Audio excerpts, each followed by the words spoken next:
Tuhannya Adam cuma satu, Tuhannya Musa cuma satu, Tuhannya Daud cuma satu, Tuhannya Yesus cuma satu, Tuhannya Kristen tiga dong. Kalian itu umat poligami Tuhan. Adalah lebih baik poligami istri daripada Tuhan yang dipoligami. Sadar nggak kalian itu? Sadar nggak? Kalau nggak sadar, coba nanti ke apotik beli Bodrex. Mudah-mudahan Anda bisa sembuh. Demikian. Oke, kita gaspol lagi. Kita bungkam si Suma ini. Suma mengatakan tadi, Islam datang kepada Nabi Muhammad untuk membimbing manusia, bla bla bla, dan bla bla bla. Nggak urus. Nggak urus. Itu imanmu. Itu nabimu. Emangnya gue pikirin. Itu imanmu dan nabimu. Kita hanya bisa menghargai. Tapi kita tidak boleh juga dipaksakan untuk mempercayai apalagi mengimani. Nggak ada, tidak boleh. Kenapa? Di dalam kekristenan, di dalam Alkitab tidak pernah dibahas satu kali pun, satu kata pun nubuatan yang bernama Ahmad. Tidak ada di dalam kitab Taurat maupun kitab Injil Matius, Markus, Lukas, dan Yohanes. Karena nubuatan yang bernama Ahmad hanya di dalam Taurat dan Injil Isa. Bukan Matius, Markus, Lukas, dan Yohanes. Jadi tidak ada tentang Nabi Muhammad dan Islam. Itu urusanmu semua gitu. Saya tidak pernah mau mengurusi tentang imanmu, tentang nabimu. Emang gue pikirin itu ranah Anda, tapi juga Anda tidak boleh memaksakan terhadap kekristenan. Ada hukum, ada ranah. Dan juga jangan menafsirkan Alkitab dengan seenak udalmu. Dari tadi Anda menafsirkan Alkitab dengan seenak udalmu, memotong-motong ayat.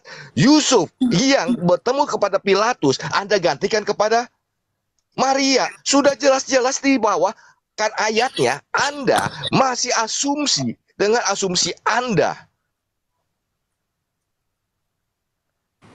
Jangan bawa ranah imamu tentang Muhammad ke arah kekristenan untuk bisa Kristen. No, Kristen hanya bisa menghormati. Oke, itu ranah imanmu, kami hormati, tapi kami tidak percayai. Begitu juga dengan Anda umat Islam, itu ranah Anda kekristenan. Kami hormati, tapi kami tidak mempercayai Yesus itu adalah Tuhan. Seharusnya begitu, bukan memaksakan. Ya, sekali lagi juga, yang kedua, tidak pernah ditampilkan atau ayat dari Al-Quran yang merupakan firman Allah yang tanpa campur tangan manusia. Ada ketika suami ingin menikah lagi, dia meminta izin kepada suami. Tidak ada ayat satupun yang Anda bisa tampilkan dari tadi. Anda hanya bisa nyerocos terus sehingga penonton daripada orang-orang Kristen pada minum bodrek. Akibat kamu yang nyerocos tapi tanpa bisa menunjukkan ayat satupun di dalam Al-Quran.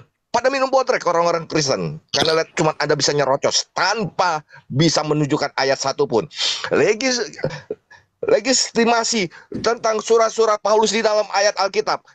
Pada zaman rasul-rasul pada masih hidup semua, surat-surat daripada Rasul Paulus itu yang dipakai oleh para rasul lainnya. Termasuk di situ ada Rasul Yohanes. Dan di dalam 2 Petrus 3 ayat 15. 2 Petrus 3 ayat 15. Kerasulan Rasul Paulus itu juga diakui oleh Rasul Petrus.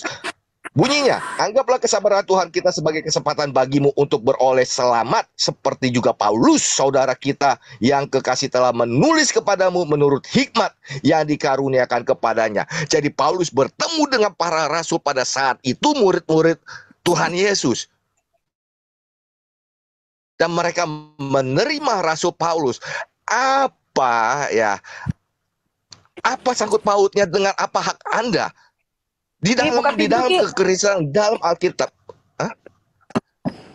Rasul Paulus diterima oleh para rasul dan tidak dapat diganggu gugat. Tidak dapat diganggu gugat. Terus ya, sebalik lagi, yang dari tadi kita mintakan, bawakan ayat Al-Quran ketika suami ingin menikah lagi, harus minta izin dari istri secara konseksual. Bawakan. Anda tidak menjawab secara konseksual, tetapi tentang akhlak dari suami terhadap istrinya ketika dalam rumah tangga. Malah dari hadis. Saya minta dari firman Allah yang tanpa campur tangan manusia. Terus juga Anda juga tidak pernah menjawab mana dalil dalam Al-Quran Nabi Isa itu menikah. Anda tidak menjawab sama sekali. Mana dalilnya, mana dalilnya. Udah lebih dari 1 jam Anda tidak bisa menunjukkan dalilnya. Juga tadi saya juga minta, bawakan dalilnya mahar. Ketika Nabi Muhammad Anda menikahi Siti Khadijah, maharnya apa? Syaratnya bagaimana? Di dalam Al-Quran Anda, itu firman Allah. Bawakan juga ayatnya ketika Nabi Muhammad Anda menikah. Syarat-syarat di dalam Al-Quran ketika menikahi Saudah. Bawakan ayatnya di dalam kitab Al-Quran Anda. Anda juga tidak bisa membawakan ayat di dalam Al-Quran Anda. Anda hanya bisa nyerocos tanpa dalil, tanpa data.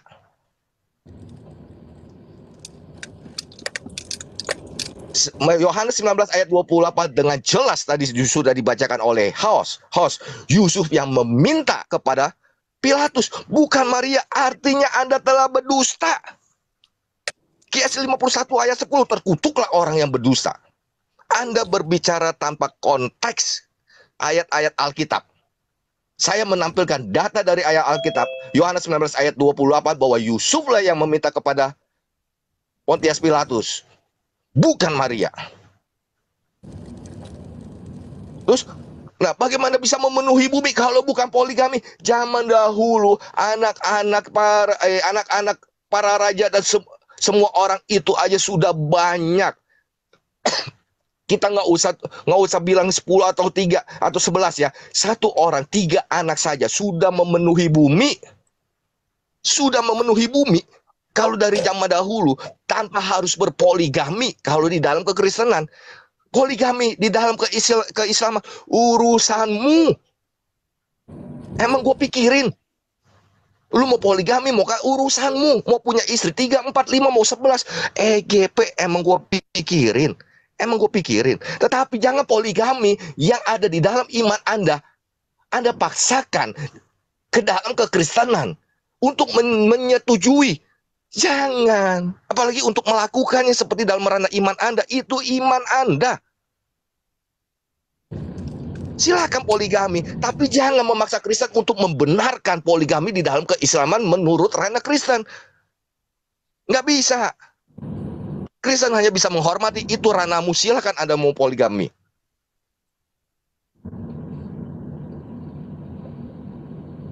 Terus yang tadi berkata, lihatlah itu adalah ajaran Kristen yang tentang zina, termasuk dari Amsal, bla bla bla bla. Anda telah memframing, Anda telah melanggar undang-undang, Anda telah menafsirkan kitab orang lain dengan sembarangan. Bagaimana kalau Al-Qur'anmu saya tafsirkan dengan seenak udah saya?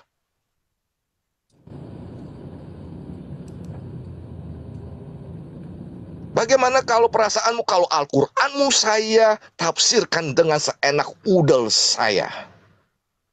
Di Amsal dengan jelas mengatakan, Amsal 7 ayat 1 dengan jelas mengatakan, hai anak-anakku, berpeganglah pada perkataanku, simpanlah perintahku dalam hatimu.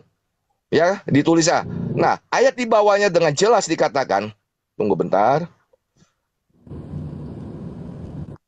Dengan ini tunggu. Dengan jelas mengatakan, hai anak-anak, dengarkan, perhatikanlah perkataan mulutku, janganlah hatimu membelok ke jalan-jalan perempuan itu, dan janganlah menyesatkan dirimu di jalan-jalannya. Jadi perempuan itu yang suka berzina, dituliskan di ayat bawahnya, janganlah hatimu membelok ke jalan-jalan perempuan itu, dan janganlah menyesatkan dirimu ke jalannya perempuan itu, karena banyak orang yang akan gugur ditewaskan. Itu dengan jelas sangat dikatakan. Jadi bukan diizinkan, hai suami, marilah suamiku sedang bertugas. Itu kan Anda telah memframing, Anda telah berdusta. Padahal ayat di bawahnya dengan jelas, jangan pergi ke jalan perempuan itu. Itu jelas sudah larangan. Sudah jelas-jelas larangan. Dan di Wahyu 22 ayat 15 sampai 16 dituliskan, tetapi anjing-anjing, tukang-tukang sihir, dan orang-orang sundal, orang-orang pembunuh, penyembah-penyembah berhala, dan setiap orang yang mencintai dusta dan melakukannya tinggal di luar. Aku Yesus telah mengutus malaikatku untuk memberikan kesaksian. Jadi tukang-tukang sundal, orang-orang yang suka zina, itu tinggal di luar. Tidak boleh berzina di dalam kekristenan. Tidak seperti yang Anda fitnahkan terhadap kekristenan. Jangan suka fitnah, Suma. Bagaimana kalau perasaan Anda ketika saya mengatakan ke dalam Islam diajarkan untuk berzina? Bagaimana perasaanmu, Suma? Anda juga pasti tidak akan suka. Hargai. Hargai orang. Anda ustadz, Anda tokoh, tapi Anda tidak bisa menghargai perasaan orang. Anda mengkutak-katik mengartikan ayat Alkitab dengan seenak udalmu. Bagaimana perasaanmu sebagai seorang tokoh ketika ada orang Kristen mengatakan hal yang sama berbalik? Boleh berzina di dalam Islam. Bagaimana perasaanmu? Bagaimana perasaan umat Islam? Pasti yang ada dilaporkan. Dilaporkan. Ya. Jadi penonton semua perhatikan, para penonton Kristen di sini dari tadi sudah pada minum bodrek karena congormu, ocehanmu. Karena tidak ada satu ayat pun yang diminta kamu bisa bawakan. Hanya ngoceh tanpa dalil. Mana ayat izin dari istri ketika Boleh saya jawab, Habib, soalnya tadi ini berulang sebentar, kali. Jonathan Anda duduk diam, giliran Anda nanti akan diberi bicara. Anda seorang pengacara, intelektual, Anda duduk diam. Terima kasih Bapak Yonatan. Ada waktunya nanti Bapak Yonatan sampai puas untuk menyatakan isi hatinya. Terima kasih. Ya, Anda tidak ada bawakan ayat satupun ketika suami ingin menikah lagi harus minta izin suami harus minta izin kepada istri ketika ingin poligami di dalam ayat Al-Qur'an. Anda tidak pernah bawakan. Begitu juga tentang mahar. Ketika Anda menikahi Siti Khadijah, ketika menikahi Saudah, Anda juga tidak bisa membawakan ayatnya dalam Al-Qur'an Nabi Isa Al-Masih mau menikah. Jangan kebanyakan nyerocos tanpa dalil ayat Al-Quran. Yang menonton itu sudah pada minum bodrek. Untuk Alif, kalau Anda masih mendengar Alif, ya LGBT di dalam kekristenan di Roma 1 ayat 27. Ya, demikian juga suami-suami meninggalkan persetubuhan yang wajar dengan istri mereka dan menyala-nyala dalam birahi mereka seorang terhadap yang lain sehingga mereka melakukan kemesuman laki-laki dengan laki-laki, dan karena itu mereka menerima dalam dirinya balasan yang setimpal untuk kesesatan mereka. Jadi jelas ya, di Roma 1 ayat 27, laki-laki dengan laki-laki itu sesat. Di dalam kekristenan LGBT itu sesat. Kalau ada yang melakukannya, apakah agamanya yang harus disalahkan? Coba para penonton, Anda ketik LGBT Muslim di Arab. Anda ketik LGBT Muslim menikah. Apakah di dalam keislaman, ranah Islam tidak ada LGBT dari pihak Islam itu menikah? Apakah ketika ada dari pihak Islam LGBT itu lalu disalahkan agamanya? Jangan ketika ada jemaat yang melanggar lalu agamanya yang disalahkan. Alif juga udah main framing. Di dalam kekristenan itu sesat. Laki-laki dengan laki-laki. Begitu juga ketika perjanjian lama. Di kejadian 19 ayat 1 sampai 7, ketika malaikat datang kepada Lot, ya, lalu orang-orang pada mengetuk, malaikat itu berwujud seperti laki-laki. Kejadian 19 ayat 5 dituliskan, mereka berseru kepada Lot, di manakah orang-orang yang datang kepadamu malam ini? Bawalah mereka keluar kepada kami supaya kami pakai mereka. LGBT terjadi di Sodom dan Gomora. Kota itu dihancurkan oleh Tuhan.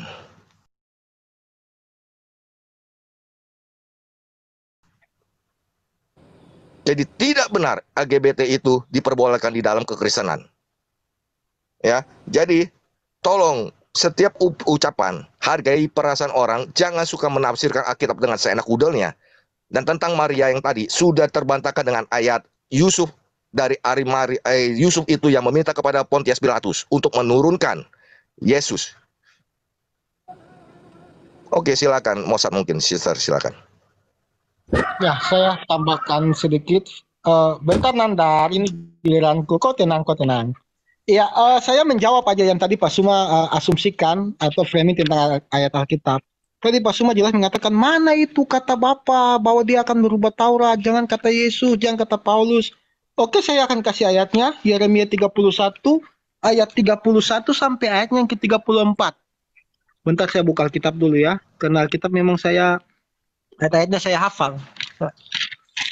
Yeremia 31 ayat 31 sampai ayatnya yang ke-34 bunyinya begini. Ini kata Bapa Yahweh yang berbicara. Sesungguhnya akan datang waktunya. Ingat ya, akan datang waktunya. Demikianlah firman Tuhan.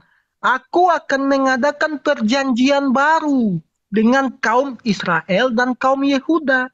Bukan seperti perjanjian yang telah kuadakan dengan nenek moyang mereka. Pada waktu aku memegang tangan mereka untuk membawa mereka keluar dari tanah Mesir. Perjanjianku itu telah mereka ingkari. Meskipun aku menjadi Tuhan yang berkuasa atas mereka. Demikianlah firman Tuhan. Tetapi beginilah perjanjian yang kuadakan dengan kaum Israel sesudah waktu itu. Demikianlah firman Tuhan. Aku akan menaruh Tauratku dalam batin mereka. Dan akan menuliskannya dalam hati mereka. Jelas ya? Itu sangat jelas ayatnya. Tidak usah ditafsir-tafsir segala-segala. Sudah sangat jelas. Nah, dan Yesus pun mengatakan hal yang sama. Perjanjian baru, apakah perjanjian baru itu? Yesus katakan dengan jelas, hukum yang pertama dan terutama. Kasihilah Tuhan Allahmu dengan segenap jiwamu, dengan segenap akal budimu, dan dengan segenap kekuatanmu. Dan hukum yang sama seperti itu yaitu, kasihilah sesamamu manusia seperti engkau mengasihi dirimu sendiri. Dan itu juga yang dikatakan Paulus di dalam kitab 2 Korintus 3 ayat 3. Bentar saya buka ayat Alkitab. 2 Korintus 3 ayat ke-3. Bentar. Bunyinya begini. Ini kata Paulus ya. Karena telah ternyata bahwa kamu adalah surat Kristus yang ditulis oleh pelayanan kami. Ditulis bukan dengan tinta, tetapi dengan roh dari Allah yang hidup. Bukan pada loh-loh batu, melainkan pada loh-loh daging, yaitu di dalam hati manusia. Dan di situ sangat jelas, kasihilah sesamamu manusia. Jika engkau berpoligami, jika engkau berzinah atau berselingkuh, apakah itu engkau mengasihi istrimu? Kan tidak. Kasihilah sesamamu manusia seperti dirimu sendiri. Tuhan Yesus mengatakan lagi dengan tegas mengulanginya, jika engkau mau apa yang orang lakukan kepadamu itu baik, perlakukanlah dulu baik kepada mereka. Jadi kalau engkau tidak ingin istrimu berselingkuh, engkau tidak mau istrimu berzina, engkau yang dulu harus melakukan hal itu. Di dalam Efesus 5, kita kembali ke mahar. Kalau misalnya Bang Suma mengatakan syarat-syarat, tadi kalau saya tangkap mahar seperangkat emas-emas itu memang ada dalam Alkitab. Dalam Kejadian 22 ayat 17, dalam Kejadian 30 ayat 20, dalam Kejadian 34 ayat 12. Itu sudah sangat jelas. Yakub, dia mau mengawini istrinya, dia dengan mertuanya si Laban 7 tahun baru bisa memberikan mahar. Daud, nah kalau soal mahar itu ada dalam Alkitab, tetapi itu bukan ketetapan syarat yang diberikan oleh Tuhan, itu ketetapan yang dibuat oleh manusia. Kalau misalkan syarat mahar, syarat-syarat pernikahan yang Tuhan mau dan yang berkenan di mata Tuhan, itu ada di Efesus 5 ayat 25. Apakah syarat-syarat pernikahan itu? Seorang istri dia harus menuruti mentaati suaminya sama seperti dia mentaati Kristus. Dan seorang suami harus mengasihi istrinya seperti dia mengasihi Kristus. Itu adalah mahar yang berkenan di mata Tuhan. Jadi sudah sangat jelas bahwa di dalam kekristenan perceraian dilarang, poligami dilarang. Kita tadi sudah sangat jelas Tuhan membenci perceraian. Jadi tidak usah lagi Pak Suma Anda mau mencoba muter-muter di situ biar terlihat gagah di depan dayang-dayang Anda. Ayat-ayat yang kami kasih sudah jelas. Anda hanya melakukan framing. Anda mengatakan bahwa itu Maria menikahi Yesus. Yesus mengatakan dengan jelas bahwa Simon orang Farisi itu, kenapa engkau tidak mencium aku? Sedangkan dia ini datangnya mencium kakiku. Apakah Yesus meminta untuk menikahi Simon waktu itu juga? Lalu Maria yang hanya mencium kaki, ada bilang menikah. Bagaimana dengan Yudas yang mencium pipi Yesus lebih mesra? Anda nggak bilang sekalian Yesus LGBT dengan Yudas. Jadi tolong nalarnya dipakai. Dan tadi saya sudah baca dari ayat pertama sudah sangat jelas. Si orang Farisi ini, Simon ini, dia yang mengundang Yesus. Lalu ketika Maria ini masuk, lalu dia mencium kaki Yesus, orang Farisi ini dia tidak memperdulikan apa yang Maria lakukan cium kaki. Cuma dia pusing, dia membiarkan. Yesus membiarkan si orang pezina ini, pendosa ini. Dia yang orang Farisi yang melakukan itu aja, dia nggak ada bilang Yesus menikah loh. Masa Anda yang orang Indonesia mempelajari dari Arab bukan dari Yahudi, tapi Anda mengatakan Yesus menikah, kan tidak masuk akal. Kalau memang Yesus menikah, buktikan saja anaknya siapa. Siapa yang ngaku anaknya Yesus, nanti Anda lari anaknya Justus. Justus salah satu murid Yesus dari 70 murid, nanti saya kasih ayat. Kalau Justus adalah murid Yesus, Yesus menikah umur berapa? Kok Yesus udah umur 30-an waktu Yesus mati? Itu lebih tidak masuk akal lagi, Nandar. Aku udah tahu nanti Nandar mau bawa ke situ, tapi biarkanlah dia mendongeng sedikit di atas biar. Ini. Oke, itu aja dari saya, silakan. Oke, terima kasih Bapak Moza dan Bapak Amin Wijaya. Gurunda, Assalamualaikum Gurunda. Waalaikumsalam Bapak Saya Yonatan. boleh izin kepada Gurunda saya. Oke, Ya, boleh Dinda. Saya boleh izin Ustaz Juma, saya boleh nanggapi tidak? Boleh. Silakan. Ya, oke ya. Bismillahirrahmanirrahim. Baik, Gurunda, terima kasih. Kak Ica, boleh nggak layar saya diperbesar? Soalnya saya menampilkan semua data yang dipertanyakan ya. Baik, boleh. Boleh Bapak. Boleh Bang. Luar biasa, terima kasih. Haleluya, terpujilah Allah ya. Oke, saya akan menunjukkan data. Saya mau balikan kamera terlebih dahulu. Kameranya gimana nih? Balik kamera. Nah ya, sebentar saya tunjukkan data ini. Teman-teman, baiklah ya. Tadi ada pertanyaan dari Pak Amin. Kalau di mana ayatnya bahwa Yesus kawin? Ada ayatnya Pak Amin. Tenang ya Pak Amin ya. Kita lihat di dalam Quran surat A'rad ayat 38, dan sungguh kami telah mengutus beberapa rasul sebelum engkau Muhammad, dan kami berikan kepada mereka istri-istri dan keturunan. Di dalam Islam ada 5 rasul ulul azmi, ada Noah, Abraham, Moshe, Yehoshua, dan Nabi Muhammad SAW. Nabi Isa atau Nabi Yesus termasuk dari salah seorang rasul yang digambarkan berpoligami, saudara, bukan hanya menikah. Nah, lalu ada nggak ayat pendukung yang lain? Bukan hanya Quran surat A'rad ayat ke-38, teman-teman bisa lihat juga di dalam Quran surat Al-Imran ya. Quran surat Al-Imran ayat 36, saya bacakan. Ketika melahirkannya, dia berkata, "Wahai Tuhanku, aku telah melahirkan anak perempuan." Padahal Allah lebih tahu apa yang dia istri melahirkan. Laki-laki tidak sama dengan perempuan. Aku memberinya namanya Maryam atau Miriam alaiha shalom, serta memohon perlindunganmu untuknya. Jadi neneknya Yesus itu memohon perlindungan untuk siapa teman-teman? Untuk Bunda Maria. Untuk siapa lagi? Serta memohon perlindunganmu untuknya dan untuk anak cucunya dari setan yang terkutuk. Implementasi dari doa neneknya Yesus ini adalah salah seorang nabi yang ketika melahirkan tidak menjerit karena implementasi dari doa neneknya.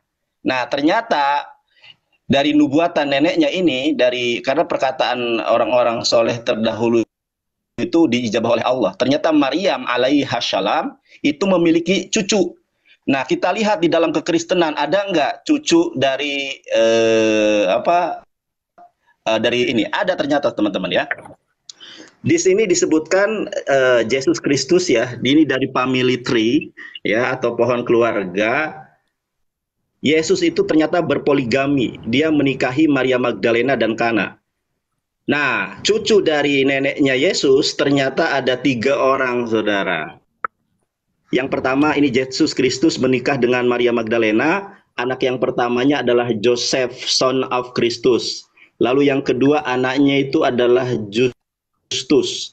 Lalu yang ketiga itu adalah Tamar. Jadi ada 3 anak dari Yesus. Yang pertama adalah Joseph, yang kedua adalah Justus, lalu yang ketiga adalah Tamar. Dalil dari mana, teman-teman? Ini dalil bukan dari orang Islam. Ini aja bule ya. Ini bule, namanya Cecilia Hogu. Ya. Dari mana Cecilia Hogu ini mengutip? Di sini ada dalilnya sebentar ya. Di sini nih. Nah ini, South Matthew bla bla bla, ini silakan di screenshot. Ini bukan asumsi dari saya pribadi. Oke, lalu saya lanjutkan saudara-saudari yang terkasih. Nah, di dalam Lukas 7 ayat ke-38 saya bacakan ya. Saya bacakan di dalam versi MLT ya. Dan seraya berdiri di sisinya, kedua kakinya sambil menangis ke belakangnya, dia mulai membasahi kedua kakinya dengan air dan mata. Dengan rambut kepalanya dia menyekanya dan menciumi kedua kakinya serta mengurapi dengan minyak wangi itu.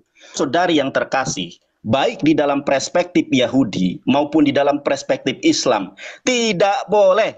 Nih saya terdengar suara Ibu Mega, biasanya di TV-TV ada, di TikTok ada viral itu. Tidak boleh, tidak boleh, tidak boleh seorang Yahudi dewasa Yahudi dewasa, kecuali pertama istrinya, yang kedua adalah saudara kandungnya.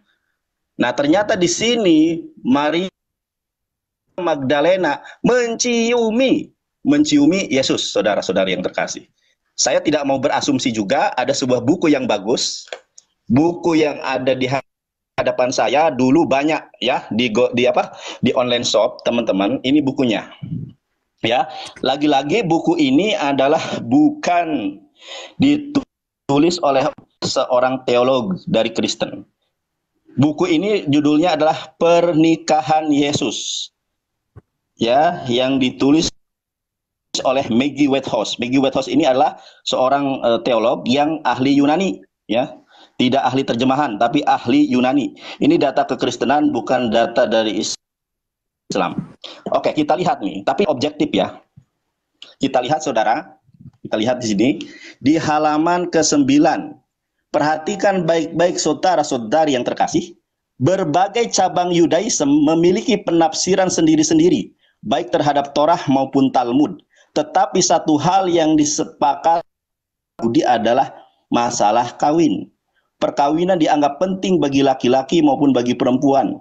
Uraian mengenai Torah, saudara-saudari yang terkasih, menyatakan jelas bahwa tidak lengkaplah laki-laki yang tidak menikah. Dan 2000 tahun yang lalu, seandainya Yesus dari Nazaret belum menikah, menjelang umur 18 tahun, dia akan dianggap sebagai makhluk yang sangat aneh, saudara.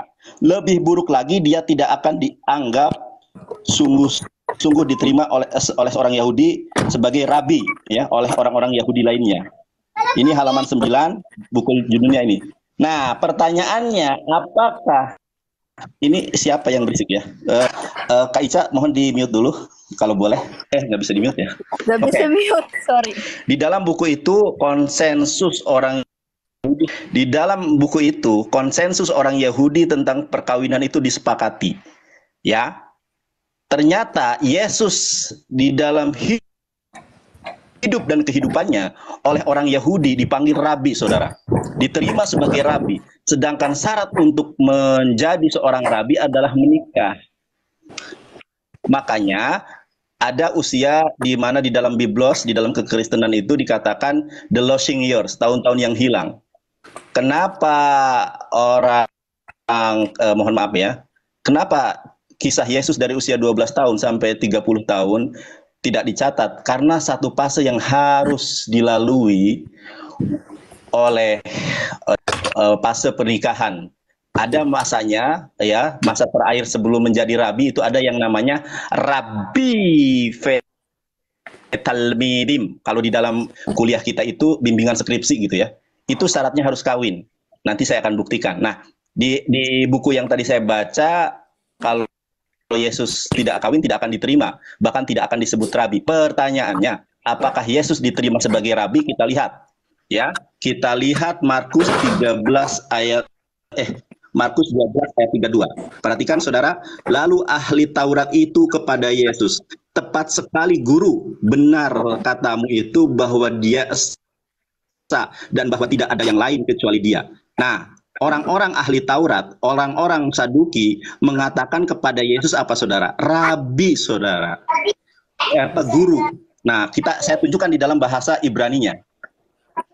Di dalam bahasa Ibraninya, apakah betul Yesus dikatakan sebagai rabi? Saya bacakan ya. Ini adalah Injil Markus pasal 12 ayat 32.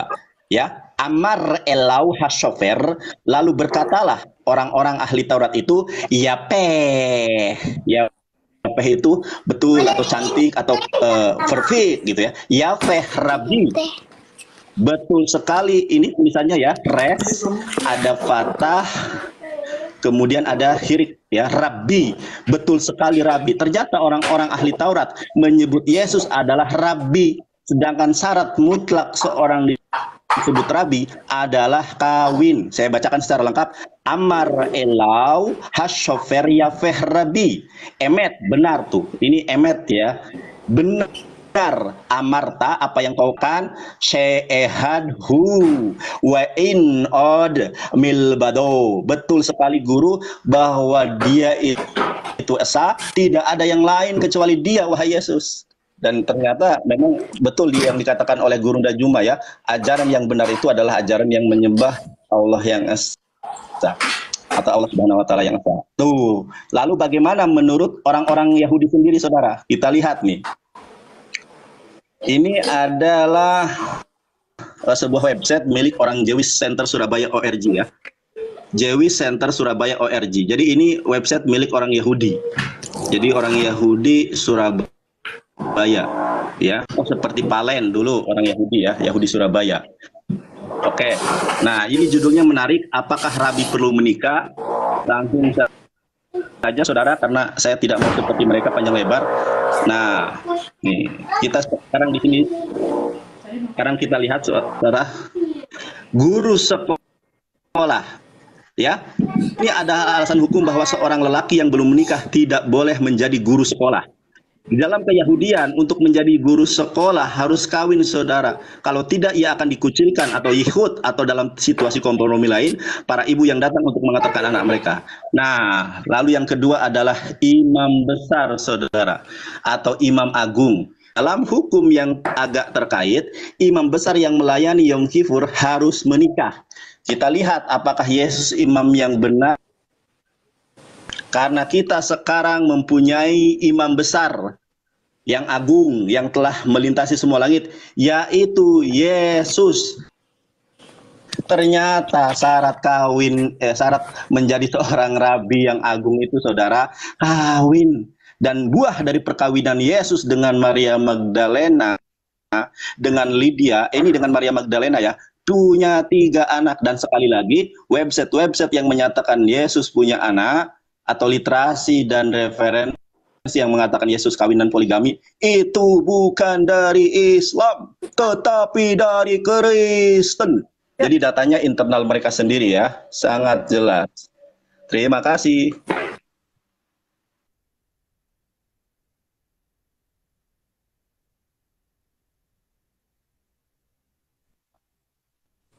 Oke, terima kasih Bapak Yonatan untuk penjelasannya. Entah ya. Cuma kedengaran banget, Bang. Ustaz, Suara saya kedengaran baik nggak? Udah Juma, silakan. Halo, halo. Sangat baik, Guru Juma. Cek. Sangat Suara baik, saya Guru kedengaran? Juma. Kedengaran, Bang. Kedengaran Cek. banget. Terdengar suara saya? Terdengar, Bang. Sangat kedengaran, Guru. Oke, baik. Ya, Jadi terdengar. Saudara Amin Wijaya ya, dari tadi saya katakan bahwa terkait dengan di dalam Islam, Anda nggak mau tahu katanya. Saya nggak mau tahu tentang Nabi Muhammad. Ya itu Nabi Muhammadmu itu, tapi minta dalil. Jadi di Islam itu kamu boleh poligami dengan syarat apa? Adil. Tapi kamu tidak akan bisa berlaku adil. Itu dalam Al-Quran dijelaskan. dalam surah An-Nisa ayat 129. Kamu sekali-kali tidak akan mampu berlaku adil, tapi syaratnya harus adil. Ini artinya apa? Ini artinya satu perintah yang dibuka kemudian ditutup. Kamu boleh poligami dengan syarat adil, tapi kamu tidak bisa adil, kamu tidak bakalan bisa adil. Itu artinya apa? Artinya bahwasanya dibuka tapi ditutup. Artinya monogami, bukan poligami. Ini harus dipahami oleh teman-teman.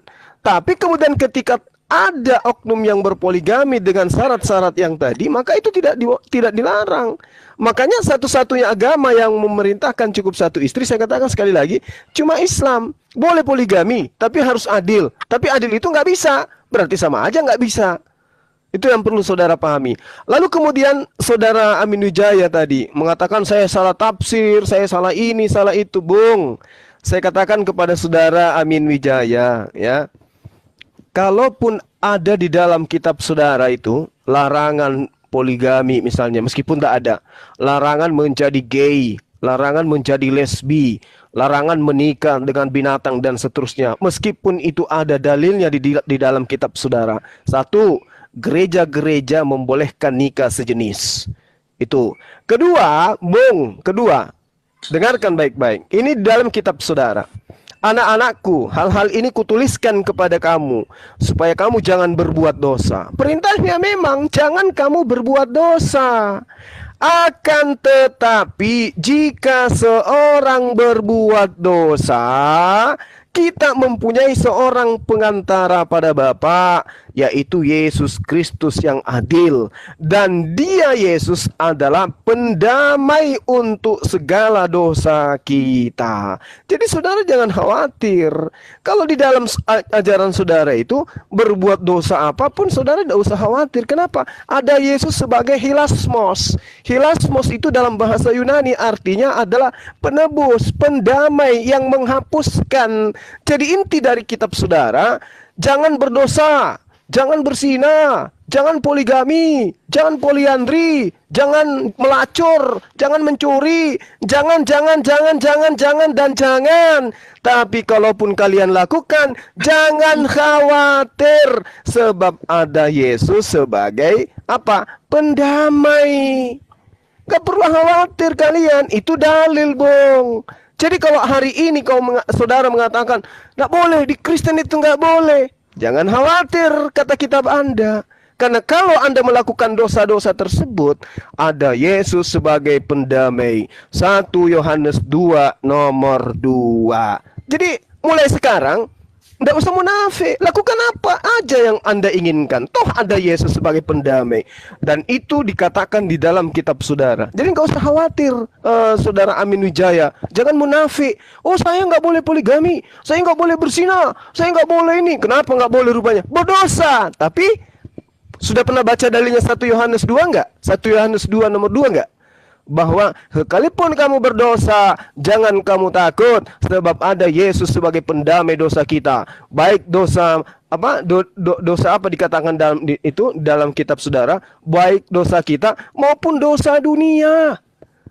Jadi kalau hari ini kita melihat orang Kristen, pendetanya, pastornya, apalagi pendeta-pendeta di gereja itu kedapatan ini dan itu, jangan khawatir, ada Yesus sebagai pendamai.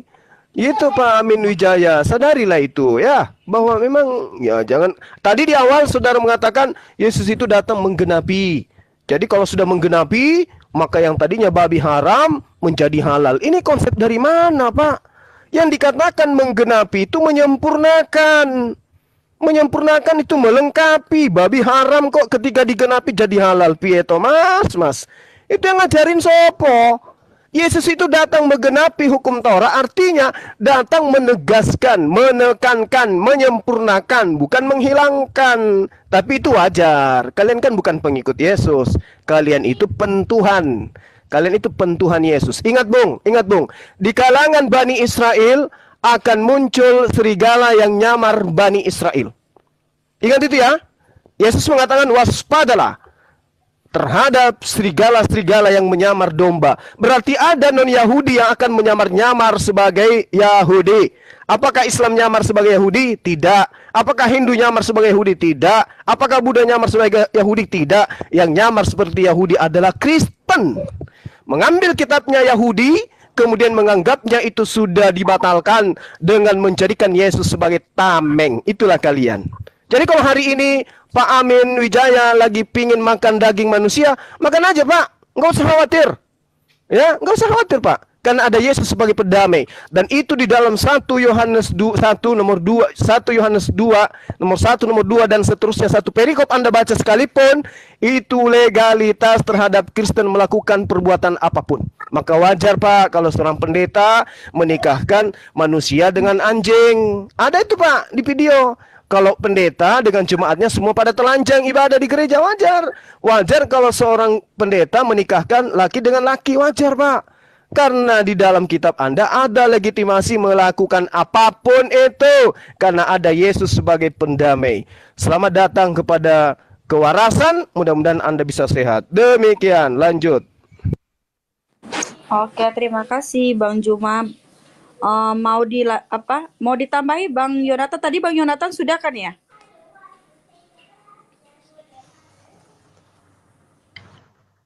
Oke, sekarang kita kembali ke Bapak Amin Wijaya dan Bapak Mozart ya. Boleh sampai ke Bapak Amin atau Bapak Mozart duluan? Silakan. Itu saya mau minta siapa si Ya, Nandar Pak Amin tadi yang di surat Ali Imran berapa itu? Yang doa ibunya Yesus.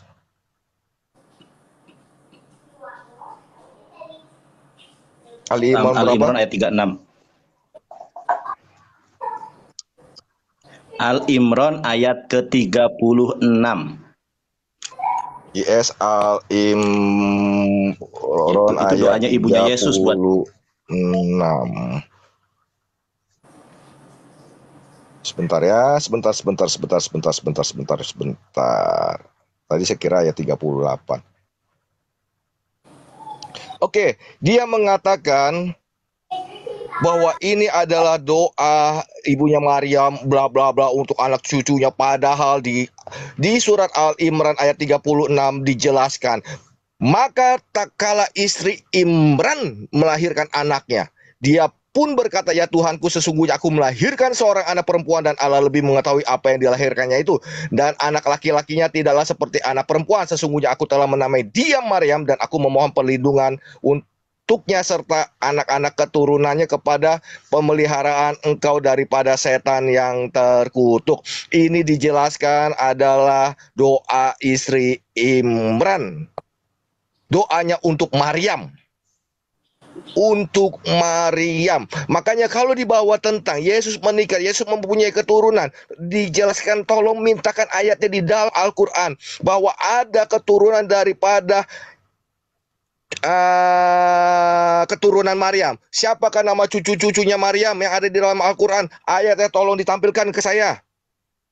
Ayatnya. Siapakah nama anak-anaknya Nabi Isa? Siapakah nama istrinya Nabi Isa? Anda harus bisa membuktikan ayat yang Anda bawakan. Di sini tertulis, sesungguhnya aku telah menamai dia Maryam dan aku memohon perlindungan untuknya kepada anak-anak keturunannya. Jadi tolong bawakan, Anda perkuat ayat yang Anda bawa sendiri, ini bumerang untuk Anda. Bawakan ayatnya, siapakah nama istri daripada Nabi Isa di dalam Al-Quran.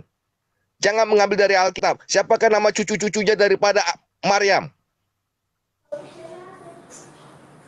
Anda cari sekarang, gitu. Saya kasih waktu, nih masih ada waktu. Anda cari di dalam ayat Al-Quran, cucu-cucunya Maryam, keturunnya daripada Nabi Isa. Siapa anaknya, siapa cucunya Nabi Isa. Mateng-mateng dulu. Anda perkuat ayat tersebut, bumerang bagi Anda. Terus,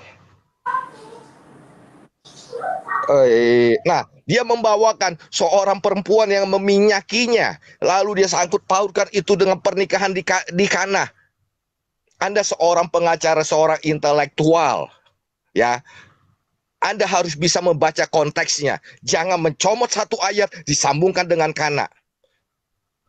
Di dalam ayat Lukas tersebut, seorang perempuan yang terkenal yang sebagai berdosa, ketika perempuan itu mendengar bahwa Yesus sedang makan di rumah orang Farisi. Yesus ada di rumah orang Farisi. Bukan pernikahan Yesus. Datanglah ia membawa buil-buil pualam berisi minyak wangi. Sambil menangis ia pergi berdiri di belakang Yesus dekat kakinya, lalu membasahi kakinya dengan air matanya dan menyekanya dengan rambut.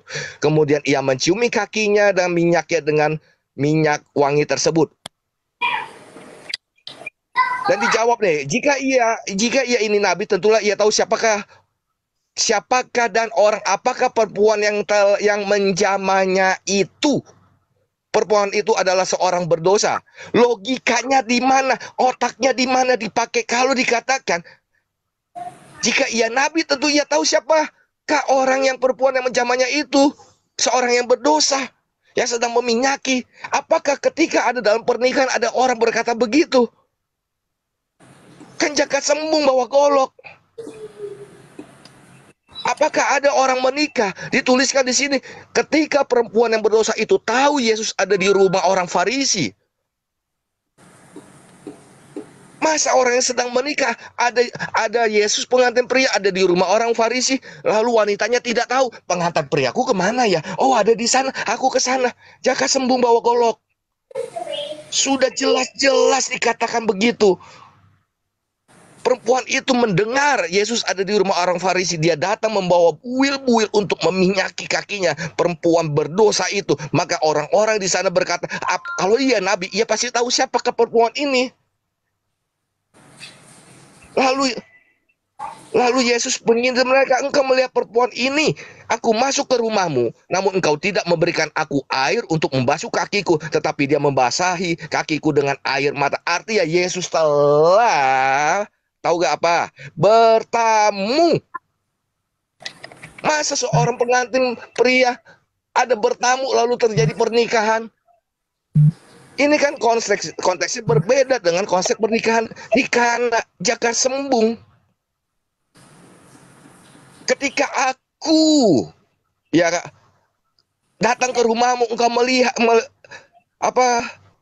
aku masuk ke rumahmu, maka engkau tidak memberikan aku air untuk membasuh kakiku. Murid-muridnya mana ini kok nggak membasuh kakiku kok nggak dibasuh. Tapi perempuan ini tiba-tiba datang ketika mendengar Yesus ada di rumah orang Farisi. Sambungannya di mana dengan pernikahan Jaga Sembung. Dan tentang Maria di Yohanes 11 ayat 1 sampai 4, ada seorang yang sakit, Lazarus. Ada yang bernama Maria, adiknya Marta. Maria ialah perempuan yang pernah meminyaki kaki Tuhan dengan minyak mur dan menyekat dengan rambutnya. Dan Lazarus yang sakit itu adalah saudaranya. Kedua perempuan itu mengirim kabar kepada Yesus, Tuhan, dia yang engkau kasih sakit. Adakah seorang pengantin wanita memanggil suaminya dengan, Tuhan, dia yang engkau kasih sakit? Sampai terpisah. Sampai mengirim kabar, Tuhan, dia yang engkau kasih sakit. Dijelaskan, Maria ialah perempuan yang meminyaki kaki Tuhan. Bukan Maria adalah istri Yesus. Ini kan Jaga Sembung, Sinandar. Lalu di Yohanes 12 ayat 3 dan 8, maka Maria mengambil setengah kati minyak nawastu murni yang mahal harganya, lalu ia meminyaki kaki Yesus. Ya, Yohanes 12 ayat 3 sampai 8. Di situ Yudas melihat, mengapa tidak kau jual saja itu minyak wangi? Mengapa engkau harus habiskan di sini, tidak menjual dan bagikan kepada orang miskin? Kok bisa berani Yudas? Kalau itu pernikahan, Yudas menegur. Kalau memang itu pernikahan, kenapa Yudas bisa berkata, kenapa tidak dibagikan saja ke orang miskin lalu menjual? Lalu Yesus berkata, biarkanlah dia melakukan hal ini mengingat hari penguburanku. Pada saat Maria sedang meminyaki kaki Yesus, mengurapi dengan minyak dan sebagaimana, itu Yesus mengatakan, mengingat hari penguburanku. Halo, jelas gak suara saya? Sister, gelap semua nih gambar ini. Jelas ya? Jelas. Jadi bukan tentang pernikahan, sister. Ya, tolong nanti Yohanes 12 ayat 3 sampai 8. Dengan jelas, untuk biarkanlah dia melakukan hal ini untuk mengingat hari penguburanku, bukan pernikahanku. Jaka sembung lagi. Nah, tentang pernikahan di Kana, Yohanes 2 ayat 1 sampai 9. Pada perkawinan di Kana, di situ dikatakan ya, mereka kehabisan anggur. Mau apakah engkau daripadaku, ibu, saat ku belum tiga? Adakah pengantin pria sedang duduk-duduk, sedang tidak ngapa-ngapai, lalu ibunya datang? Pasti sedang melayani tamu dan sebagaimana. Yes. Come on, come. Masakah ada pengantin pria disibukkan? Sebelum pernikahan Kana itu, Yesus berkata kepada murid-muridnya, pergilah dahulu nanti aku akan menyusul. Adakah seorang pengantin pria tidak standby di tempat pernikahannya? Kan ini Jaka sambung. Malah murid-muridnya yang datang di pernikahan Kana. Very, very good. You know? Pernikahan Kana dengan yang minyak yang diurapinya itu jauh banget peristiwanya. Pada saat Yesus bertamu di tempatnya orang Farisi dengan pernikahan Kana, ketika Yesus dan murid-muridnya diundang. Yohanes 2 ayat 1 dan 9. Yesus dan murid-muridnya diundang juga ke perkawinan itu. Itu jelas dikatakan. Hello, Jaka sembung bawa golo. Sidorus, selamat datang di kebenaran. Anda mau framing Alkitab, Alkitab mampu menjawabnya. Dan juga tentang Rabi itu harus menikah, yang bukan dibawa dari Alkitab tetapi dari asumsi beberapa orang. Beberapa teks. Menjadi satu pertanyaan menarik. Apakah Yesus itu Rabi menurut orang Yahudi pada saat itu adalah ahli-ahli Taurat dan orang Farisi? Bawakan ayatnya di mana ahli-ahli Taurat dan orang Farisi memanggil Yesus itu Rabi. Tidak ada. Yang ada adalah murid-muridnya. Jadi Yesus tidak pernah dianggap rabi oleh ahli Taurat dan Farisi. Tetapi Yesus dianggap apa? Matius 9 ayat 2 sampai 3. Maka dibawa oranglah kepadanya seorang lumpuh yang berbaring di tempat tidur. Ketika Yesus melihat iman mereka, berkatalah kepada orang lumpuh itu, percayalah hai anakku, dosamu sudah diampuni. Maka berkatalah beberapa orang ahli Taurat dalam hatinya, ia menghujat Allah. Yesus bukan dianggap rabi oleh ahli Taurat dan Farisi, tetapi seorang penghujat Allah. Matius 26 ayat 64 sampai 66. Jawab Yesus, engkau telah mengatakannya, akan tetapi aku berkata kepadamu, mulai sekarang kamu akan melihat Anak Manusia duduk di sebelah Allah di sebelah kanan yang Maha Kuasa dan datang di atas awan-awan di langit. Maka imam besar itu mengoyakkan pakaiannya dan berkata, ia menghujat Allah. Untuk apa kita perlu saksi lagi? Yesus baik ahli-ahli Taurat, orang-orang Farisi, bahkan imam besar orang Yahudi pada saat itu tidak pernah mengatakan Yesus itu rabi, tetapi mengatakan sebagai penghujat Allah. Untuk Suma, ini room diskusi, tanya jawab, pakai data. Yang saya katakan, tidak mengurusi imanmu, tidak mengurusi poligami ranahmu, karena Anda mau memaksakan, mencoba untuk bisa dimengerti di dalam kekristenan, bisa diterima di dalam kekristenan. No, kekristenan tidak pernah menerima. Kekristenan hanya bisa menghormati, itu ranah imanmu. Tetapi ketika di dalam diskusi, wajib harus pakai data. Di dalam diskusi tidak boleh memaksakan. Iman ranah Anda harus dipaksakan ke dalam kekristenan. Itu tidak boleh. Selalu dikatakan akhlak, itu akhlak. Yang saya tanyakan, bawakan ayatnya di dalam Al-Quran Anda. Ketika suami ingin berpoligami, harus izin istri. Dari tadi Anda mengatakan tidak secara jelas, cuma akhlak suami kepada istri. Tapi bukan ketika ingin menikah, ingin berpoligami. Anda tidak bawakan satu ayat pun dari tadi. Ambil itu berapa keset? Please lah, help mama lah. Adil dalam poligami.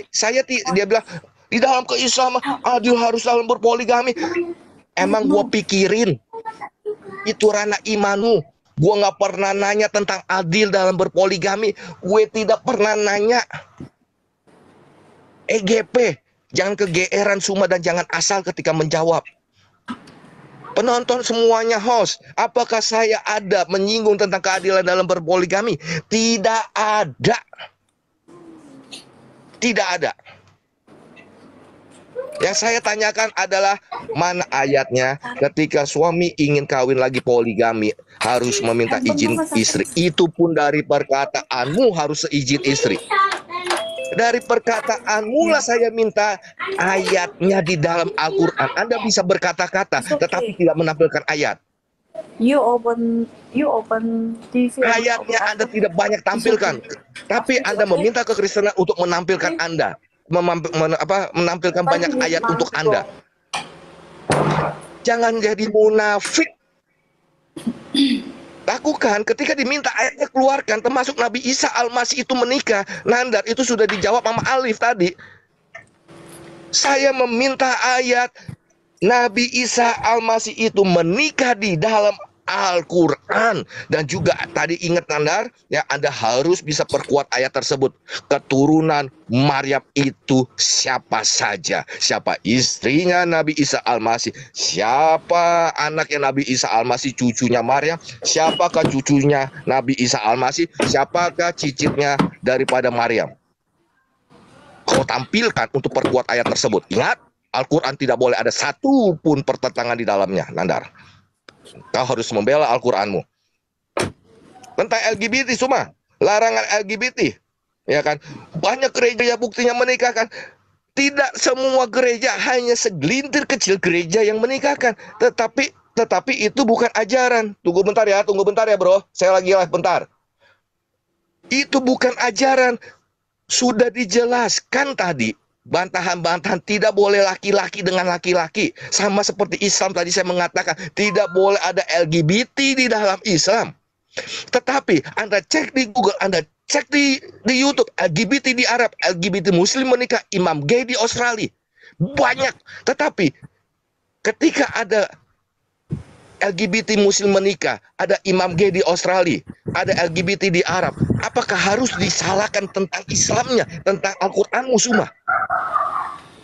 Apakah Al-Quranmu harus disalahkan? Imanmu harus disalahkan? Islammu harus disalahkan? Kalau memakai paradigmamu, ya kan, yang tetap menyalahkan iman kekristenan, Alkitab kekristenan yang Anda bawa, berarti Anda juga harus bisa menyalahkan hal ini. Tapi saya tidak melakukan seperti Anda. Saya berbeda dengan Anda. Saya menghargai perasaan orang, saya menghargai perasaan manusia. Saya menghargai perbedaan agama, tidak seperti Anda. Islam tidak mengajarkan LGBT, tetapi kalau ada oknum-oknum dalam Islam yang melakukan LGBT, itu mereka telah melanggar ajaran daripada Islam, ajaran daripada Quran. Di sini kita edukasi penonton, siapakah karakter yang jauh lebih baik. Kalau kesalahan daripada umat tidak diserempetkan kepada ajaran agamanya. Karena ajaran agama, dua agama Islam dengan Kristen melarang LGBT. Ajaran Yesus, jangan berzina banyak. Matius 5 ayat 27, kamu telah mendengar firman jangan berzina. Matius 19 ayat 18, jangan membunuh, jangan berzina. Markus 10 ayat 19, jangan mencuri, jangan berzina. Lukas 18 ayat 20, jangan berzina. Roma, jangan berzina. Dan tadi dia mengatakan tadi di 1 Yohanes 2 ayat 1 sampai 6. Cuma ini hanya mengambil satu ayat. Kebanyakan Suma perhatikan semuanya. Ketika Anda berdiskusi dengan Suma, dia hanya mengambil satu ayat, memotong ayat-ayat. Saya bacakan ya. 1 Yohanes 2 ayat 1 sampai 6. Anak-anakku, hal ini kutuliskan kepadamu supaya kamu jangan berbuat dosa. Namun jika seorang berbuat dosa, kita mempunyai seorang antara pada Bapa, yaitu Yesus Kristus yang adil. Dan ia adalah pendamaian untuk segala dosa kita, dan bukan untuk dosa kita saja, tetapi untuk dosa seluruh dunia. Untuk seluruh dunia, bukan untuk kekristenan saja. Seluruh dunia semua. Dan inilah tandanya bahwa kita mengenal Allah, yaitu jikalau kita menuruti perintahnya. Barang siapa berkata aku mengenal dia, tetapi ia tidak menuruti perintahnya, ia adalah seorang pendusta. Kalau Anda tidak menuruti perintahnya, Anda pendusta, dikatakan dilarang berzina. Tapi Anda berzina, dikatakan Anda pendusta. Dalamnya tidak ada kebenaran. Dan barang siapa menuruti firman-Nya di dalam orang itu, sungguh sudah sempurna kasih Allah. Dengan itulah kita ketahui bahwa kita ada di dalam Dia. Barang siapa mengatakan bahwa ia ada di dalam Dia, ia wajib hidup sama seperti Kristus telah hidup. Kalau Anda melanggar perintahnya, Anda seorang pendusta Juma. Jadi ini ayat bukan untuk kekristenan, untuk pendamai, tetapi untuk segala dosa kita semua. Dosa seluruh dunia. Silakan, Sister si Mosat, saya ada tamu bentar ya. Oke, baik. Boleh dilanjut, Abang Mozart? Iya, Untuk jadi tanggapannya. saat ini detik ini pun saya akan menunjukkan dongeng-dongeng yang selalu nandar bawah tentang Yesus menikah. Pertama, sebelum ke nandar, karena sedikit panjang, saya ke Bang Suma dulu. Bang Suma tadi mengambil ayat Yohanes dengan jelas mengatakan bahwa Yesus adalah pendamai. Ya, tetapi Bapak jangan mengambil satu dua ayat Alkitab untuk menyimpulkan suatu kitab. Tadi Bapak mengatakan bahwa dalam Yohanes itu jadi semua orang Kristen bebas berbuat dosa. Sudah ada pendamai. Kita bebas melakukan dosa saja. Oh Pak, baca Pak Alkitab. Baca keseluruhan Alkitab. Filipi 2 ayat 12. Kerjakanlah keselamatanmu dengan takut dan gentar. Iman tanpa perbuatan adalah mati. Yesus mengatakan, jika engkau adalah domba-dombaku, engkau harus mengikuti aku, karena domba-dombaku mendengar suaraku. Wahyu 3 ayat 14, barang siapa yang kukasihi, ia kutegur dan kuhajar. Untuk itu relakanlah hatimu dan bertobatlah. Kasihilah sesamamu, berdoalah bagi mereka menganiaya kamu. Jangan berbuat jahat, jangan jangan mencuri, jangan mengawini istri sesamamu atau istri menantumu. Lalu kalau Bapak hanya mengambil satu ayat, lalu ayat-ayat itu mau dikemanakan? Yang dimaksud Yohanes, Yesus adalah pendamai kita, adalah Yesus yang menebus manusia dari dosa. Yesus adalah perantaraan untuk menebus manusia sebagai dosa, seperti dalam Perjanjian Lama 1 Samuel 3 ayat 21. Tuhan menyatakan diri melalui perantaraan firman-Nya. Itu sudah sangat jelas Pak Suma. Jadi jangan ambil satu ayat untuk menyimpulkan satu Alkitab. Padahal banyak-banyak ayat Alkitab. Yesus mengatakan jangan tegas. Bahwa jangan berbuat dosa. Kasihilah sesamamu. Berdoalah bagi mereka yang menganiaya kamu. Bukan membalas untuk mereka yang menganiaya kamu. Balaslah mereka yang berusaha berbuat dosa kepada kamu. Tidak. Yesus mengatakan dengan sangat jelas. Oke? Jadi pendamai yang Yesus maksud itu sudah sangat jelas di Yohanes 8 ayat 24. Jika kamu tidak percaya bahwa akulah dia, kamu akan mati dalam dosamu. Jadi pendamai yang Yesus maksud itu adalah harus percaya bahwa dialah Tuhan dan Juru Selamat. Sang Mesias, firman Allah yang maha tinggi. Itu sudah sangat jelas. Dan kembali ke Nandar. Saya bahas satu-satu tentang Rabi. Benar seperti yang Nandar katakan bahwa Rabi yang melayani Yom Kippur harus menikah. Itu betul. Harus menikah yang melayani Yom Kippur. Tetapi semua Rabi tidak melayani Yom Kippur. Di dalam Yahudi ada dikenal sebagai Rabi Ben Asai. Rabi Ben Asai adalah julukan bagi rabi-rabi yang tidak menikah. Dalilnya Talmud Yevanot ayat 63b. Itu ayatnya jelas Nandar. Tidak semua rabi menikah karena apa? Mereka merujuk dalam Yeremia 16 ayat 2. Nabi Yeremia pun tidak menikah. Jadi ada rabi yang mengikuti gaya hidupnya Nabi Yeremia. Mau lebih jelas saya baca ayatnya. Yeremia bentar. Yeremia 16 ayat 2 bentar. Mana nih Yeremia? Nah ini. Yeremia 16 ayat 2. Bunyi firman Tuhan begini. Janganlah mengambil istri dan janganlah mempunyai anak-anak lelaki dan anak-anak perempuan di tempat ini. Nabi Yeremia tidak menikah Jadi ada rabi-rabi yang mengikuti Nabi Yeremia. Mereka dinamakan Rabi Ben Azai. Itu ada di Talmud Yebamot 63b. Dan kalau Nandar gak usah jauh-jauh, tahun 2019 kemarin ada juga seorang Rabia, namanya Rabia Atmawiyah ya, kalau tidak salah. Dia kan tidak menikah juga. Lalu mana alasan Anda mengatakan semua Rabi harus menikah? Rabi yang mengurus Yom Kippur memang harus Rabi yang menikah, tetapi tidak semua Rabi menikah. Itu untuk Rabi. Dan yang kedua, saya mulai dari lucu sekali. Anda mengambil blogspot pohon keluarga.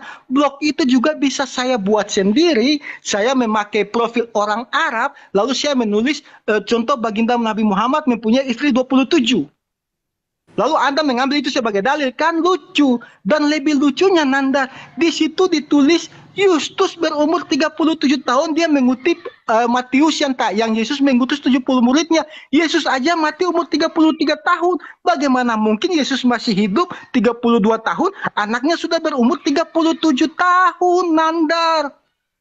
Akalmu ada di mana, Nandar? Jangan mendongeng, tapi lucunya dayang-dayang Anda di bawah ini nalarnya nggak nyampe. Masa mereka bisa berpikir Yesus berumur 32 tahun, anaknya Yustus sudah berumur 37 tahun, kan aneh. Dan yang soal kita Barnabas, hello. Lucu Nanda, di Barnabas kamu kan cuma kutip buku, kamu belum baca ayatnya ya. Di dalam kitab Barnabas tidak ada nama Yesus atau Yesua, tetapi pemanggilan dalam Yesus di kitab Barnabas ditulis Hasrat Isa. Sejak kapan orang Ibrani panggil Yesus Isa? Dan di kitab Barnabas, saya kasih satu pasal saja ya, pasal 19 ayat 2 kau baca. Di situ Yesus tidak memegang gelar Al-Masih, bertentangan dengan kitab Anda. Jadi kalau Anda mengambil kitab Barnabas untuk membuktikan kitab untuk Yesus menikah, Anda harus menerima konsekuensi seluruh ayat Alkitab tentang Isa di dalam Al-Quran Anda runtuh, hancur. Nandar, itu kamu dapat saya tampilkan saja kitab Barnabas pasal 19 ayat 2. Dan keseluruhan nama Yesus dalam kitab Barnabas ditulis begini, Hasrat Isa. Sejak kapan orang Yahudi memanggil Yesus Hasrat Isa? Kayak Nur Muhammad aja. Kan dan kitab itu ditulis dalam bahasa Itali. Nandar.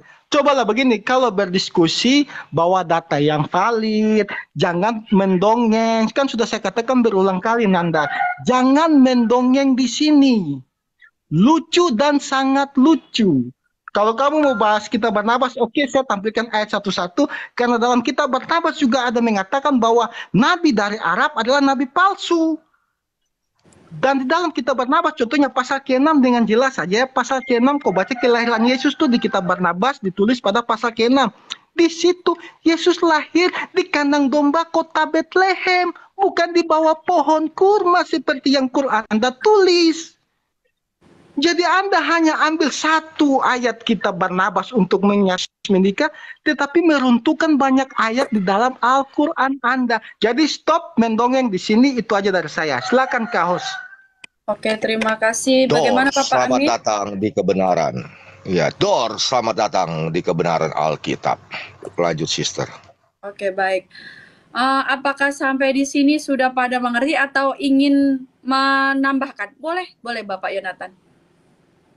Suaranya di mute. Ditanggapi dulu dong. Enggak, Pak. Masa sudah. Bukan, saya harus bertanya. Saya Gurunda Juma, saya dulu atau Gurunda? Ya, silakan deh, silakan. Oh, ternyata mereka panjang kali. Saya balik sholat asar masih mereka juga rupanya. Lanjut. Iya. Oke, boleh. Iya. Gurunda mau duluan? Silakan deh, silakan. Halo? Silakan. Ya, Gurunda, terima kasih ya. Nih, aku kasih. Siap, Gurunda, terima kasih. Saya mau balik kamera dulu ya, teman.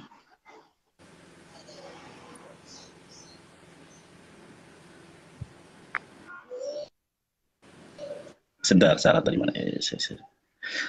Oke. Jadi saya tidak Kak Ica yang cantik, mohon boleh dibesarkan. Oke, baik.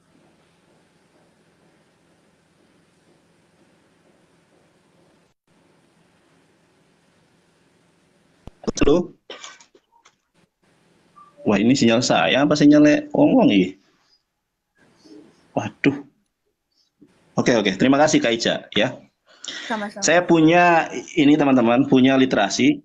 Ya, terima kasih Kak Ica atas sebuah buku yang lagi-lagi dikarang bukan oleh orang Islam. Jadi objektivitasnya sangat objektif ya.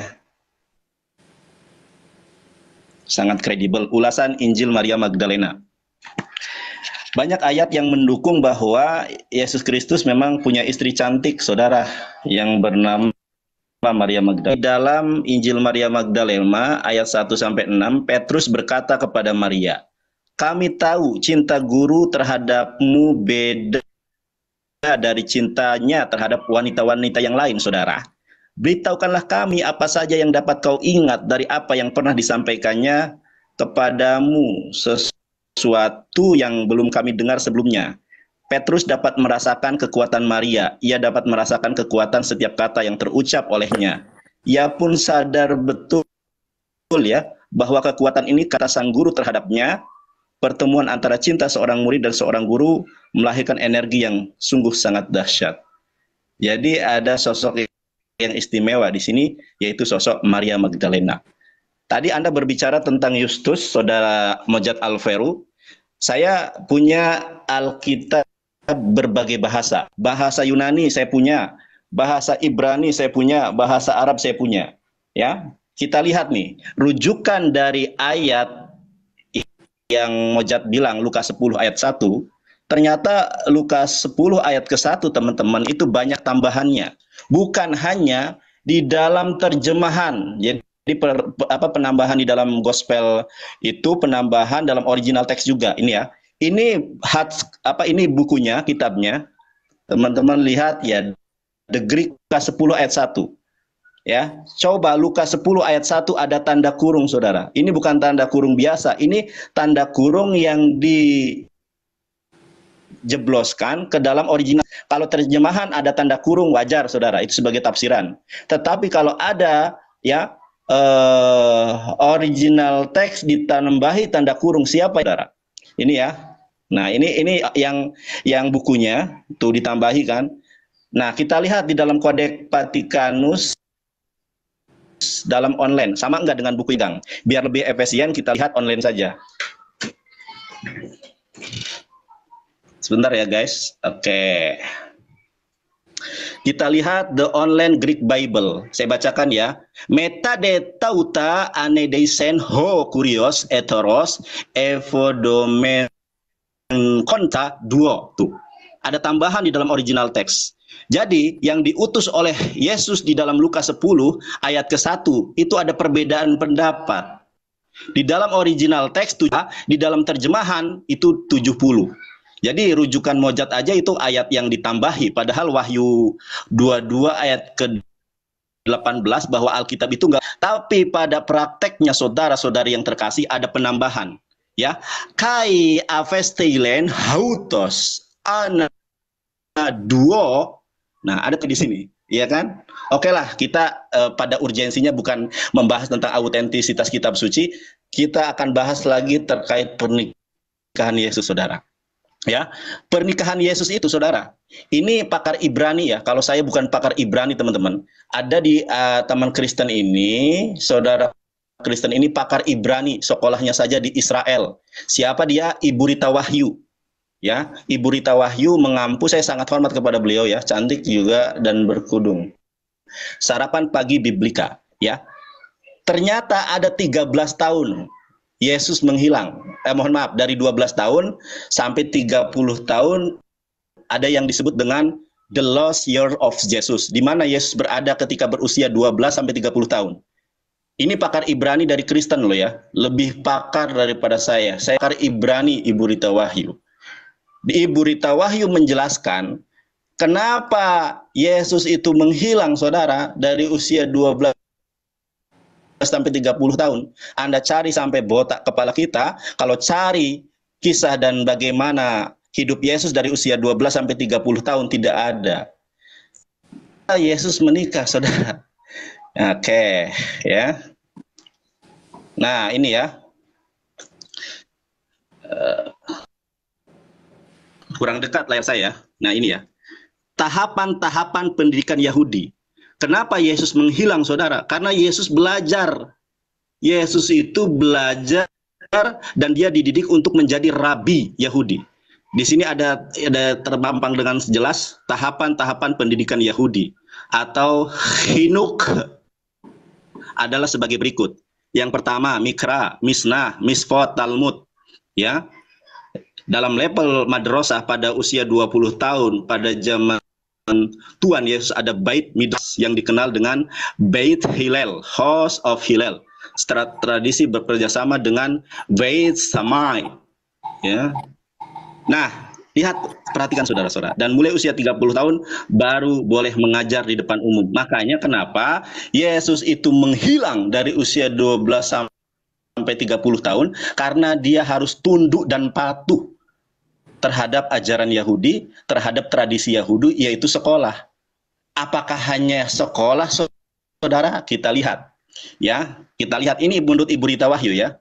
Bandingkan dengan Firqe Abot, Ferek Hames, Firqo Abot pasal kelima, ya, Misfar Shrim Fehat, 21, nomor 21. Kita lihat nih tahapan-tahapan di dalam Yahudi.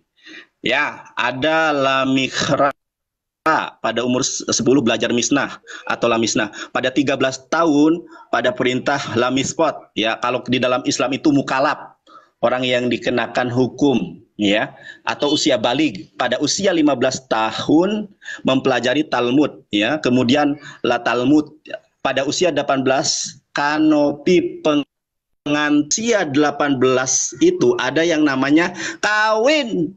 Makanya saya tidak menampilkan asumsi. Pernyataan Ibu Rita Wahyu ini didukung oleh data yang secara jelas, secara gamblang saya perlihatkan kepada saudara. Pernikahan Yesus. Apakah di dalam buku ini sesuai dengan penjabaran Ibu Rita Wahyu bahwa di masa 18 tahun Yesus harus kawin? Sesuai. Kita lihat lagi. Ya, saya bacakan lagi nih saudara. Berbagai cabang Yudaisme memiliki penafsiran sendiri-sendiri baik terhadap Torah maupun terhadap Talmud. Tetapi satu hal yang disepakati, saudara-saudari yang terkasih oleh semua teks dan ajaran Yahudi, saudara, adalah masalah kawin. Saya juga pengen kawin lagi kalau ada jodoh ya saudara. Nah, perkawinan dianggap penting bagi laki-laki maupun bagi Torah menyatakan dengan jelas saudara bahwa tidak lengkaplah laki-laki yang tidak kawin. Dan 2000 tahun yang lalu seandainya Yesus dari Nazaret belum menikah menjelang umur 18 tahun. Nah, pertanyaannya sama nggak dengan pemaparan Ibu Rita Wahyu? Sama persis. Lalu dikatakan apa? Lebih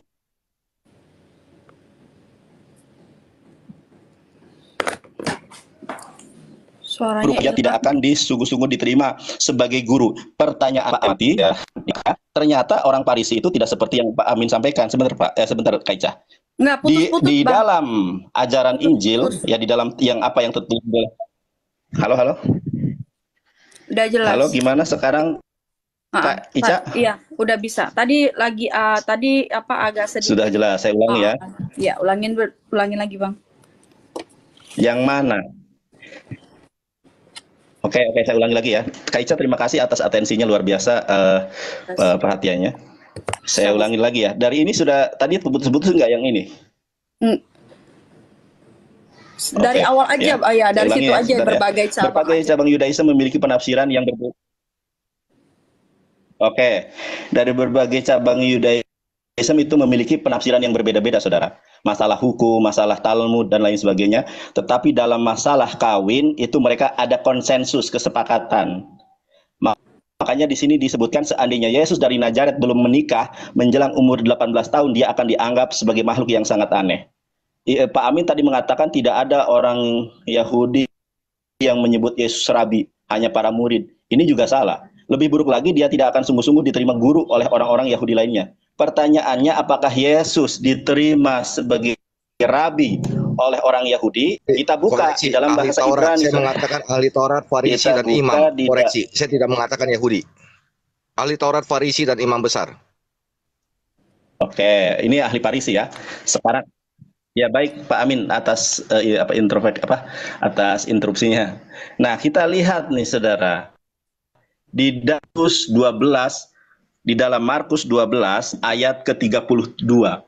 Di sini sangat jelas dikatakan amar ahli Taurat loh. Makanya kalau kita lihat di dalam Markus, coba kita lihat ya, mana tadi?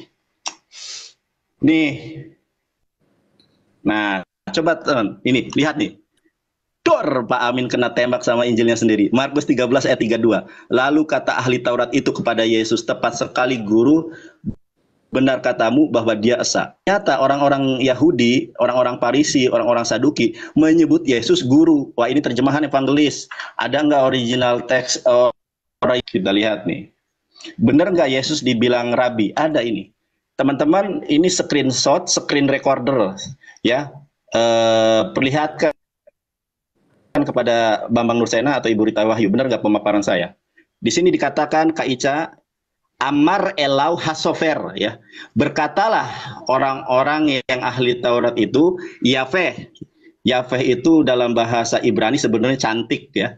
Kalau untuk perempuan ganteng gitu ya. Yahweh, kalau untuk perempuan Yahweh. Yahweh apa di sini? Nah, benar itu ternyata ini maskulin ya. Yahweh Rabi.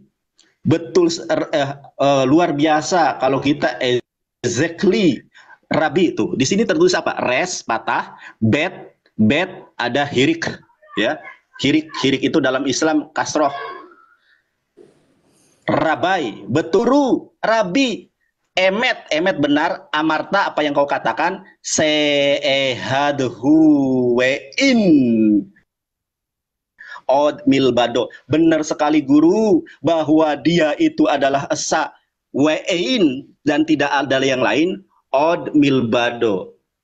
Ada di sini teman-teman Kristen dapat pengajaran bahwa Yesus dan orang-orang Yahudi itu menyepakati bahwa Yesus itu adalah rabi, dan yang kedua adalah Yesus mengajarkan ketauhidan, bukan mengajarkan Tritunggal, tidak mengajarkan oneness, tetapi orang-orang Yahudi dan Yesus mengajarkan bahwa tidak ada yang lain kecuali hanya Allah Subhanahu wa taala. Subhanahu wa taala dalam bahasa Ibrani apa namanya itu? El-Kedusim wa El-Lion, Tuhan yang Maha Suci lagi yang Maha Tinggi. Itu tadi datanya. Belum selesai evangelis. Belum. Tadi aja panjang lebar saudara-saudari yang terkasih. Ya. Kemudian apalagi nih? Tadi guru sudah. Nah. Oke ya. Jadi gini. Prinsipnya teman-teman yang aku kasihi, jadi saya sangat hormat kepada Pak Amin yang tidak menghujat, luar biasa. Ya. Dan kepada Alvaru, mohon belajar kepada Pak Amin. Alvaru kadang suka mancing-mancing gitu ya. Nah, di sini Yesus mengajarkan keesaan Allah, saudara. Kita lihat di ayat ke-29-nya ya. Markus 12 ayat ke-29. Jawab Yesus, hukum yang terutama ialah dengarkan hai orang Israel, Tuhan kita adalah Allah, Tuhan itu esa. Kalau dalam bahasa Ibraninya, Payomer Yehoshua Hamashiach, Shema Yisrael, Adonai Eloheinu Adonai Echad. Dengarkanlah, Bani Yisrael, Tuhan kita adalah Allah Subhanahu wa taala yang Maha Esa. Kayaknya sudah deh, Ustadz atau Guru Najma, mohon maaf ya kepanjangan. Itu saja dari saya. Kurang lebihnya mohon maaf yang sebesar-besarnya. Mudah-mudahan dapat diambil manfaatnya. Terima kasih Kak Ica atas atensinya. Silakan Guru. Oke, saya naik dulu. Oke, terima kasih. Ya. Kak Ica, saya naik dulu Kak Ica. Jangan mereka teruslah. Nggak bisa Bapak Billy. Nggak, sorry Bang Billy. Sorry Bang Billy. Billy, Sorry, kamu maaf. belajar jadi Kristen yang baik. Sorry maaf. Di sini ini penyampaian dari Bang Juma sama Bang Jonathan dulu. Nah, nanti kita ada gilirannya gitu. Jadi Oke. Mantap. terima Lanjut kasih. Suma. Iya. Oke. Ya. Terima- Jadi Oke. Jadi gini, saya cuman menyikapi terkait 1 Yohanes 2. Jadi sudah dibuktikan ya, Anda mengimani Yesus itu 100% manusia. Sebagai 100% manusia, pantas tidak Yesus itu menikah? Pantas. Kecilin nak, kecilin. Jadi pantas kalau Yesus itu menikah. Jangan dilarang, karena dia juga manusia 100%. Jangan egois kalian.